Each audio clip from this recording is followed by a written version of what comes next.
The body, stuck in a toilet. Japan's most bizarre case. Hello, everyone. When watching crime cases, some are intrigued by the calculated methods of seasoned criminals, while others challenge themselves to solve the case alongside detectives. But for most, the thrill lies in experiencing an unparalleled sense of fear, immersing themselves in the dark world of true crime. Today's case promises to satisfy even the deepest craving for chills. This infamous Japanese incident may even be familiar to some, though it appears here only after much fact-checking and analysis, given its complex web of conflicting details. So, let's delve into the unforgettable, eerie story we present to you today. On February 24th, 1989, while the nation observed a day of mourning for the emperor's passing, a 23-year-old teacher at a dormitory in Tamura District, Fukushima, took advantage of the break to visit her family. She returned to the dorm that evening after a 4-day absence, and, as expected, she made her way to the restroom. But as she prepared to wash up, a strange sight caught her eye. A shoe was lodged in the toilet, with some kind of substance on the sole. Puzzled, she thought the plumbing was clogged and decided to investigate by lifting the drain cover. To her horror, she found not just a shoe, but the legs of a human being. Police and her colleagues soon arrived on the scene. After investigating, they confirmed that a body was trapped in the sewer pipe. Due to the narrow structure of the drain, the rescuers couldn't retrieve the body by hand. Firefighters were called in to use heavy equipment to dismantle part of the drain. Finally, after careful work, they managed to extract the body. The victim was quickly identified as Naoyuki Sugano, a 26-year-old local from Tatsumura. The familiarity was not only due to the town's small size, but also Naoyuki's local prominence. He was a manager at a valve company maintaining equipment at the renowned Fukushima nuclear plant and an active member of Tatsumura's Youth Association. Known for his good looks, charm, and talents in music and poetry, he was a beloved MC at local weddings and had even been invited to speak at a campaign for the upcoming village chief election. In short, he was well-liked and respected by the village community. Thus, when police suggested that Naoyuki may have crawled into the drain to peep at women and subsequently died after getting stuck, the villagers and his family were appalled. They demanded a thorough investigation to uncover the truth. A tough case to crack. The police didn't shy away from the investigation, but the complexities were overwhelming. In fact, the mystery surrounding this case has made it one of the strangest in Japanese crime history. When discovered, Naoyuki's body was found contorted, clutching his own clothes with his head wedged under the drain lid. The bitter winter temperatures in Japan only added to the peculiarities of his condition. Many, including the police, questioned the plausibility of Naoyuki squeezing into the cramped 36-centimeter-wide drain, a feat thought nearly impossible until doubts about the accuracy of these measurements arose. Additionally, his autopsy revealed no injuries or signs of poisoning, leaving no clear evidence to suggest he had been forcefully stuffed into the pipe. Naoyuki's last known movements added to the mystery. He had informed his father of work plans on February 24th, but vanished after that. His body wasn't discovered until February 28th, though the autopsy indicated he had died 2 days earlier, on February 26th. Stranger still, one of Naoyuki's shoes was found far from the crime scene. This series of baffling events led to various theories and public speculation, with explanations ranging from suicide and accident to the more dubious idea that he was spying on women. Each theory had its supporters, but none could be conclusively proven. Yet, thorough investigation yielded no evidence that Naoyuki was suicidal or had any history of voyeuristic behavior. Thus, it seemed unjust to tarnish his reputation based on unfounded assumptions alone. In the remainder of the video, I won't delve into the suicide or voyeurism theories any further. However, another plausible theory that remains is one of foul play. Before the incident, Village Chief Watanabe was actively campaigning for re-election. Naoyuki had been invited to speak in support of Watanabe's campaign, a role he initially embraced, but curiously withdrew from just before the tragedy struck. Rumors surfaced that Naoyuki might have discovered some unsavory details about Watanabe's campaign, leading to his untimely demise as a preemptive move by rivals to silence him. Another theory posits that Watanabe, a strong supporter of nuclear power plants, might have been involved in Naoyuki's mysterious death. Both the Fukushima Daiichi and Daini nuclear plants had been built a few dozen kilometers from Naoyuki's village. A month before the incident, a major accident had occurred at Fukushima Daini, with Naoyuki's boss handling the situation. Tragically, Naoyuki's boss, after returning from Tokyo, took his life by jumping from Ueno Station. Naoyuki may have been deeply impacted by his boss's actions, leading him to oppose the nuclear power plant project. This stance might have pitted him against Watanabe and his allies, who possibly saw Naoyuki as a threat to their interests. Another speculation involves Naoyuki's murder. Early on, a teacher discovered his body. Her fiancé, let's call him Mr. B, also worked as a teacher in the village and was close friends with Naoyuki. Prior to the murder, the teacher had been receiving harassing calls, so Naoyuki and Mr. B committed to investigating. Naoyuki even recorded the harasser's voice and handed it over to the police, but no further leads were found. According to a mutual friend, Tanaka, Naoyuki possibly knew the harasser's identity. There was also a rumor of a love triangle involving Naoyuki, Mr. B, and the teacher. This raised the possibility that Naoyuki was killed out of jealousy or as revenge by the harasser. However, in the official report, Naoyuki was declared dead from exposure and cardiovascular failure with no suspects. His father and 4,300 villagers petitioned for a thorough investigation, but it concluded with no new findings.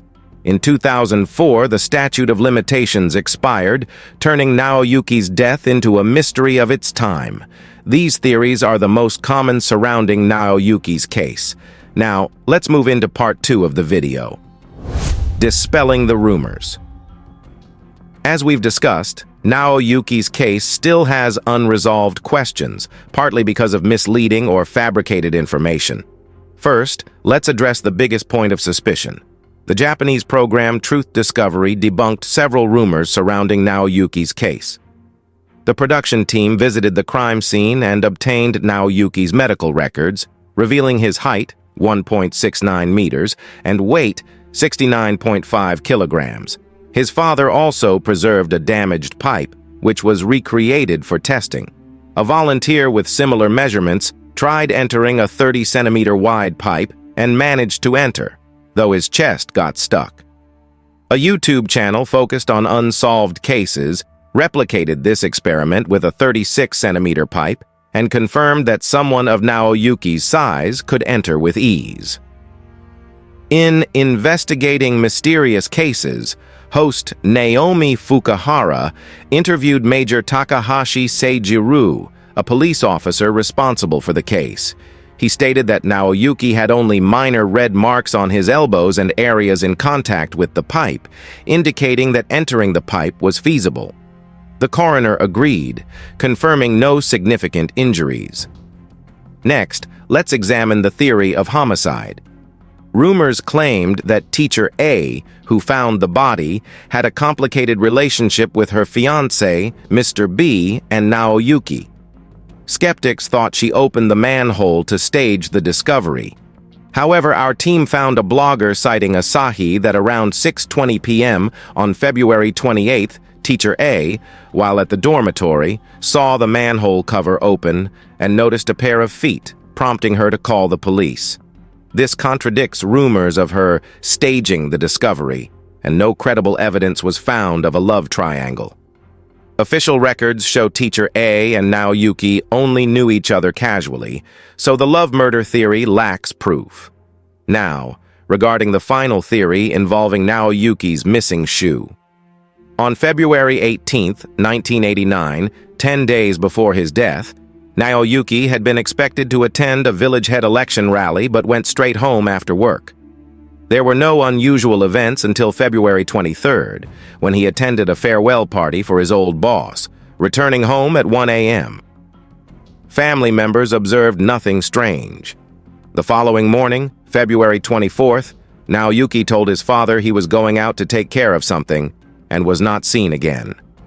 3 days later, a friend found his car in a local cooperative's parking lot, parked haphazardly with the keys still inside. Notably, the cooperative was just a 3-minute walk from the scene, and his shoe was found along the path, not far from the crime scene as rumors claimed. So, what really happened? Next, we'll dive into some bold theories, breaking down the mysteries one by one. Stay tuned for our conclusions on these suspicious points. Speculations. From the summary and debunked rumors above, it's clear that it was indeed possible for Naoyuki to enter the pipe on his own. This implies either he voluntarily entered it or was forcibly stuffed inside. Based on available information, the latter seems unlikely. Although experiments have shown that a 36-centimeter wide pipe could accommodate an adult, this would only be feasible if the person entered willingly. If Naoyuki had resisted, there would likely have been multiple injuries on his body. Instead, he had only minor scrapes, and the autopsy report confirmed no signs of drugging. Even if he were unconscious, he would still likely have sustained injuries while being placed inside. Thus, the most probable scenario is that Naoyuki entered the pipe of his own accord. If this was indeed the case, two possibilities arise. Either Naoyuki was forced into the pipe under duress or threat, or he did so voluntarily. One theory points to a conspiracy involving the village heads faction. An intriguing detail. On July 4, 1989, 5 months after the incident, a well-known Japanese magazine, Eerie, published a detailed article on the case. It mentioned the village head election that year, in which the two candidates were Watanabe Yushiro, the 3-term incumbent, and Kurosawa Jiroichi, a nuclear plant opponent. Both candidates fiercely debated the local nuclear plant project, with the election holding great stakes for many.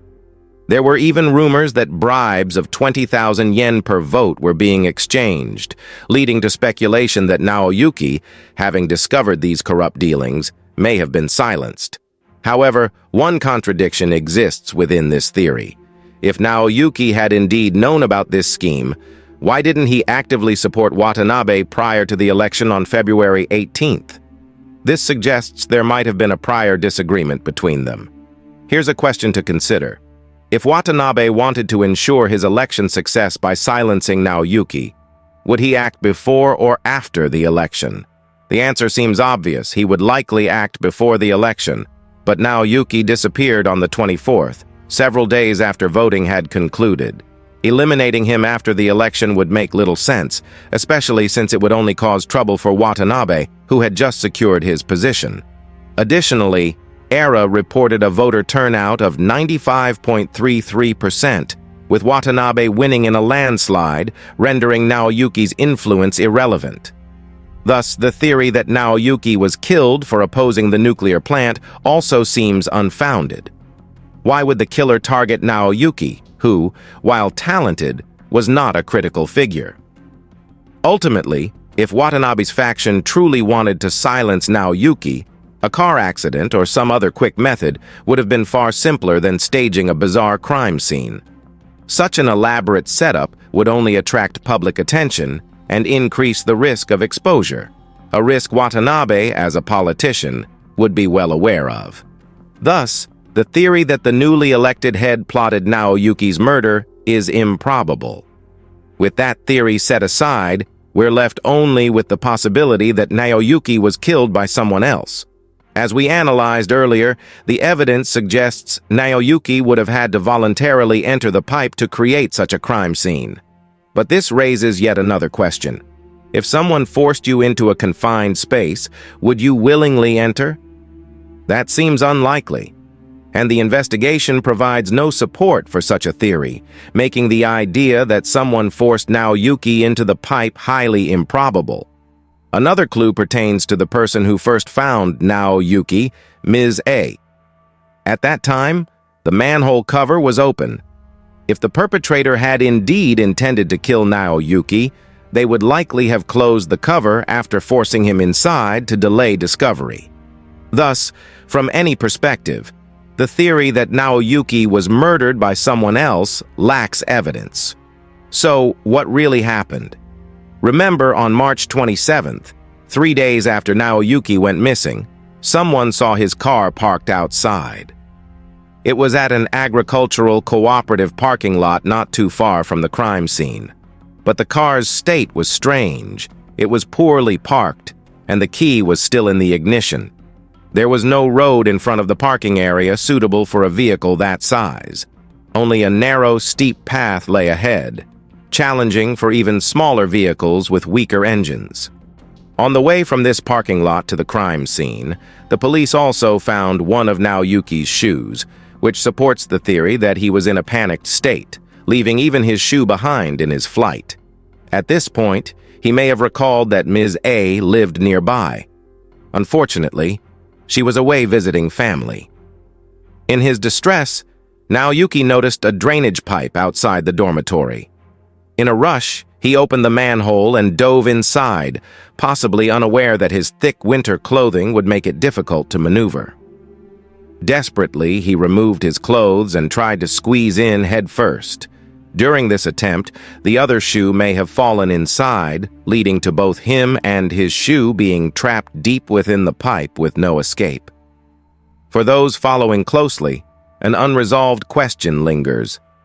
Why did Naoyuki bring his clothes inside instead of leaving them outside, which would have made entering easier?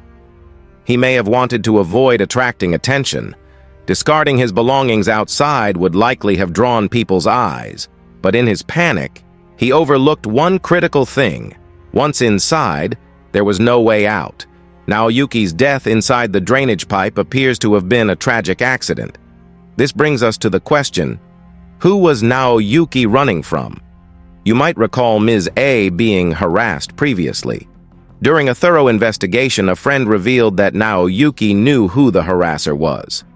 But could the harassment alone explain his actions? This situation might have been more complex than it seemed.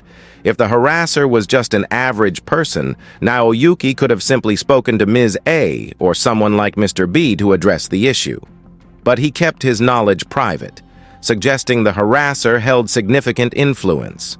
With someone of this magnitude, even minor rumors could lead to severe consequences, so Naoyuki may have refrained from speaking out. On February 24th, when Naoyuki left his house, he likely thought he was attending a routine meeting, so he wasn't on guard. But once there, he sensed something was wrong and tried to escape, which led to his tragic accident. Thus, the harasser probably did not intend to kill Naoyuki, but may have wanted to intimidate him or send a message. When faced with immediate danger, Naoyuki's only thought was to escape, not analyzing the harasser's intentions. As for the harasser's identity, we have no solid leads, leaving this case unsolved to this day. Above are the analyses and speculations based on available evidence and gathered information. Everyone has their own perspective, so consider this a fresh take on the case. Do you have your own theory? Let us know in the comments, leave a like, and hit the notification bell to stay updated with our future videos. It's a huge motivation for us to keep growing. For now, goodbye and see you next time.